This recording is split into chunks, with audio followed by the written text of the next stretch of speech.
students. Today let us discuss another concept in module 5, which is numerical solution of second order ordinary differential equations. So the topic that we are going to discuss here is calculus of variation. So what is calculus of variation, where we can use this, and what are the importance? Let us see the importance of the topic. So before getting into the content, let us see what an introduction about the topic. The calculus of variation is the field of mathematical analysis that uses variations, which are small changes in functions and functional, to find extremes. Extremes are, it can be minimum or maximum value of a definite integral involving certain function. So by this you might have understood that there is an integral. So there is an integral which is having some integrand.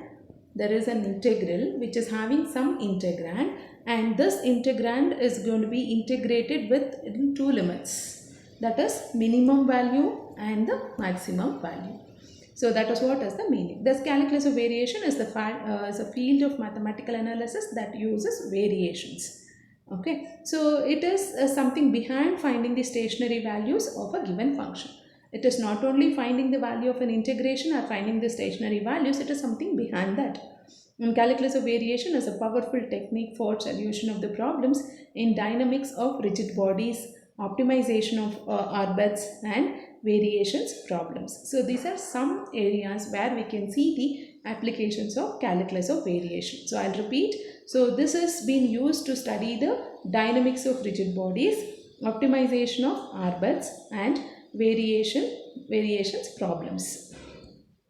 So now, so functional, let us see what is functional. The word that we will be using commonly in this module is functional. So functional is a mapping from a set of functions to a real numbers, set of real numbers. So functional is a mapping. It is a mapping from set of functions to real numbers. So understand the concept. Functional is a terminology used to represent the mapping between the function and the real numbers. Okay. So in general, we wish to find a curve y is equal to y of x. For example, we are going to find the curve in the form of y is equal to y of x, where y of x1 is taken as y1 and y of x2 is taken as y2, such that for a given function f of x, y, y dash, in the integral I is equal to integral x1 to x2 f of x, y, y dash dx is a stationary value, or the stationary value, in other words we may say either the extremums. Extremums are either it can be minimum or maximum. The integral in this term, the above expansion whatever we have discussed, the integral I x1 to x2 f of x, y, y dash dx is the functional in standard form. So if the given equation is in this form, then only we call it as a functional, and this is a standard form that it will be representing through this module. So now, so a variational problem with fixed end is a problem in variational calculus. So understand the definition. A variational problem is nothing but the fixed ends. It has got two end points, one beginning and the one is end, and it is a problem in variational calculus, in which the end points of the curve which gives the extremum are fixed. Both the ends of the problems, that is the extremes, are fixed. Thus, the simplest problem in variational calculus is the fixed ends, the initial and the final points. The fixed 2 points, one among that is an initial point and the other one is among the final point through which the curve should pass. So the extreme values is minimum and maximum. We also call it as initial and final points. So between these two initial and final values, the curve should pass. So that is what is the problems that we are discussing in variational calculus.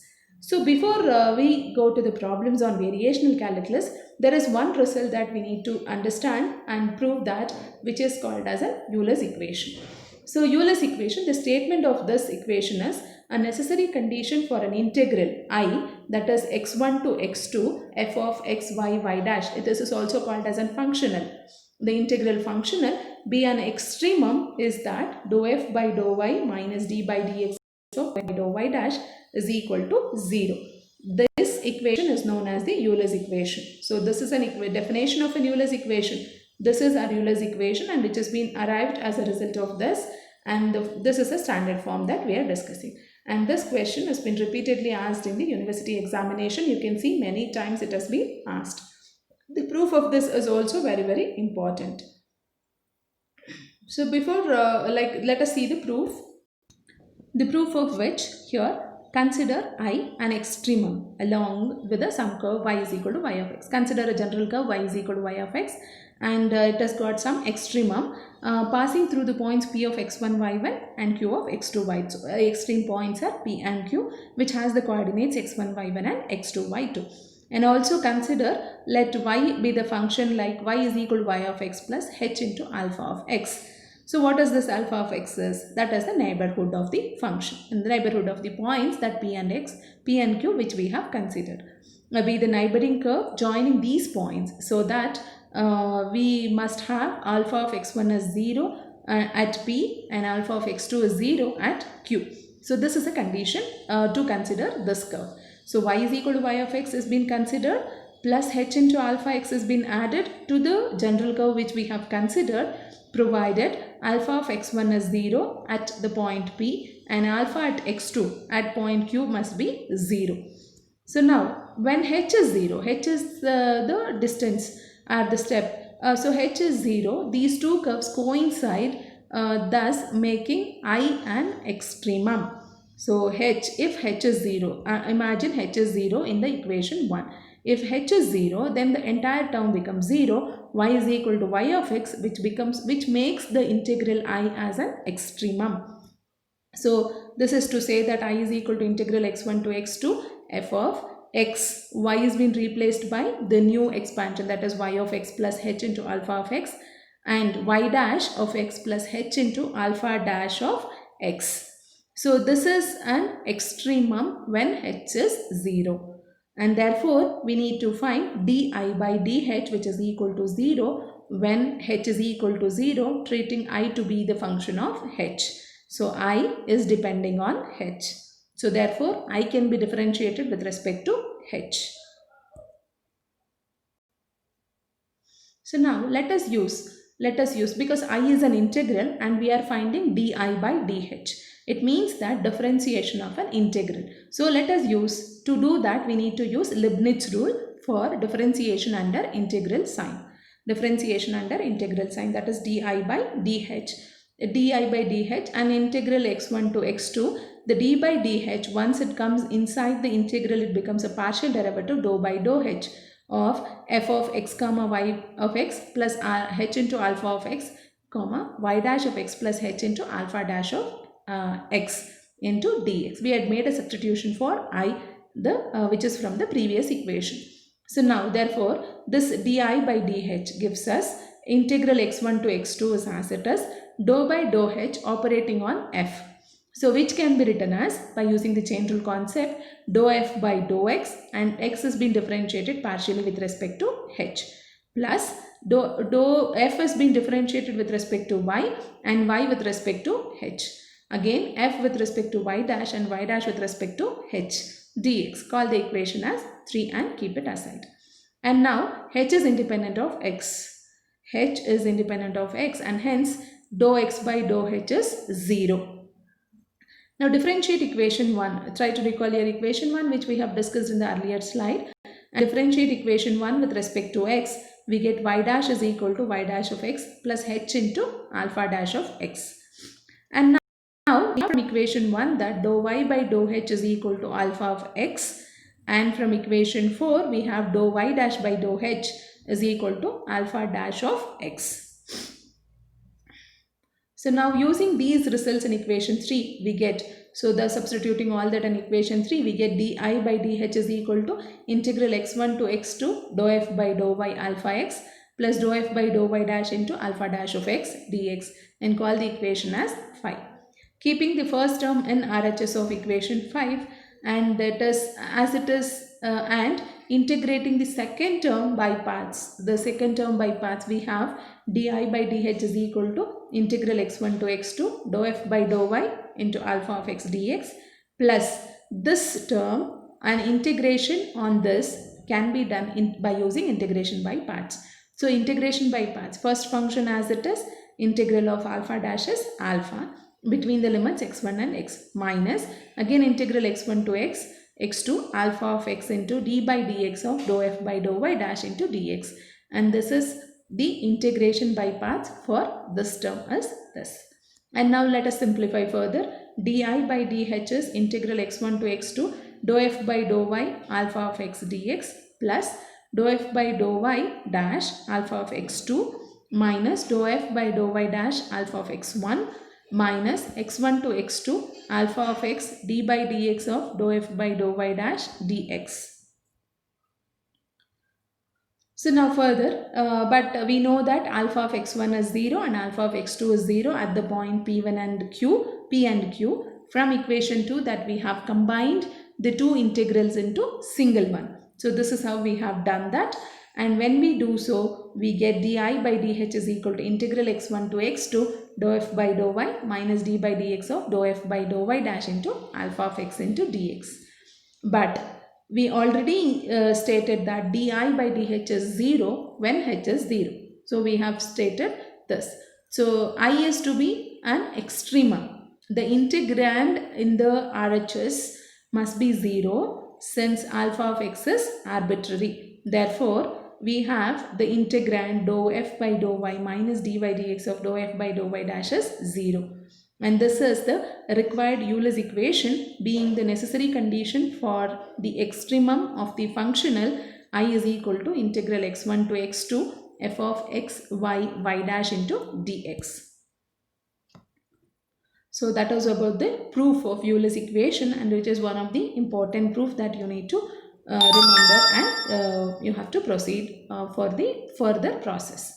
So that was the standard form of an Euler's equation. So let us see a few other forms of the Euler's equation. There are 2-3 forms that we need to discuss, and those forms will be used while working out the problems. So since f is a function, let us see the first form, alternate form of an Euler's equation. If f is a function of x, y, y dash, we have this by using chain rule. Let us call this as equation 7. And d by dx of y dash dou f by dou y dash, which can be written as y dash into d by dx of dou f by dou y dash, and this is integration, differentiation using product rule that we have done, and this is our equation 8. Subtracting 8 from 7, so we get this as dou f by dou x minus d by dx of this. On the other side, we get this expansion. So subtract 8, that is equation 8 from 7. So we had got this, subtract, just normal subtraction. And this implies d by dx of f minus y dash dou f by dou y dash minus dou f by dou x, which is equal to this. And hence we have d by dx of f minus y dash into dou f by dou y dash minus df by dx is 0, and call this equation as 9. So only when you work out you will understand all this in a better way. So which is then another form of an Euler's equation. So the standard form is that what we have discussed in the earlier proof, and this is another form of an Euler's equation. That is one of the alternative form. And the second form is, since dou f by dou y dash is also a function of x, y, y dash, we have from the same equation d by dx of dou f by dou y dash can be written as d psi by dx, and which can be written as d psi by dy plus dou psi by dou y into dy by dx plus dou psi by dou y dash into dy dash by dx. This is total differential. So f is a function of y dash. So f is also a function of x, and f is also a function of y dash. Therefore, we can write it in this way. And when we further simplify this, so we get dou by dou x of dou f by dou y dash plus dou by dou y of dou f by dou y dash. We are substituting for psi into y dash plus dou by dou y dash of dou f by dou y dash. And when we combine these derivatives, we get dou square f by dou x dou y, dou square y dash into dou square f by dou y into dou y dash, and y double dash into this gives us dou square f by dou y dash square. And again substituting this in the Euler's equation, we get this, and the answer is, this is on the other side, it is equated to 0. Call the equation as 10. And this is an extended form of an Euler's equation. This is called as an extended form of an Euler's equation. So these are the alternate forms of the Euler's equation. So now we have derived an Euler's equation in the standard form. Let us see what are the solutions for these equations. So every solution of the Euler's equation which satisfies the boundary condition is called an extremal. and it is also called as the stationary function. Excuse me. So every solution of the Euler's equation which satisfies the boundary condition is called as an extremal, or it is also called as the stationary function of the problem. The extremal can be easily obtained in the following cases. The first case is, let us check when f is independent of x. So if f is independent of x, it means that f's differentiation of f with respect to x will be equal to 0. And now we are substituting this in equation 9 gives us d by dx of f minus y dash dou f by dou y dash is 0. So you need to have an equation 9 written first, and once you make a substitution that dou f by dou x is 0, you will result in this equation. And when we integrate, this derivative will get eliminated and we result with this equation, and constant of integration arrives as because we have done the integration. And this directly gives the solution of Euler's equation. And the second solution of the Euler's equation is when f is independent of y. So it means that when f doesn't contain any y terms. So it is dou f by dou y is 0. Partial differentiation of f with respect to y is 0, and substituting that in Euler's equation gives us this. And this derivative need to be eliminated. So you go for integration with respect to x. And dou f by dou y dash is k, and this is directly gives the solution of an Euler's equation. And now when f is independent of y dash, so here it is missing, it is y dash, actually this is y dash, so make a note of it, this is y dash. So dou f by dou y dash is 0, and Euler's equation 6 gives us dou f by dou y dash is 0, which gives us the desired solution of an Euler's equation. So they are the other forms, and there is another form if f is independent of x and y. It means that f is a function of only y dash. Dou f by dou x and dou f by dou y will be equal to 0. So we will arrive at these two solutions. Even f with respect to x y dash, y dash also becomes 0.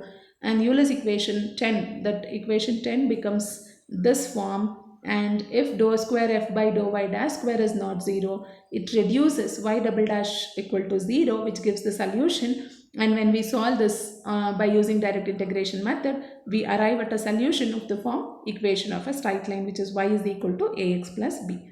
So these are all the other forms and the solution of a Euler's equation. And all these proofs are very, very important. Even the results you need to remember. While working out the problem, we will be using these formulas often. So thank you.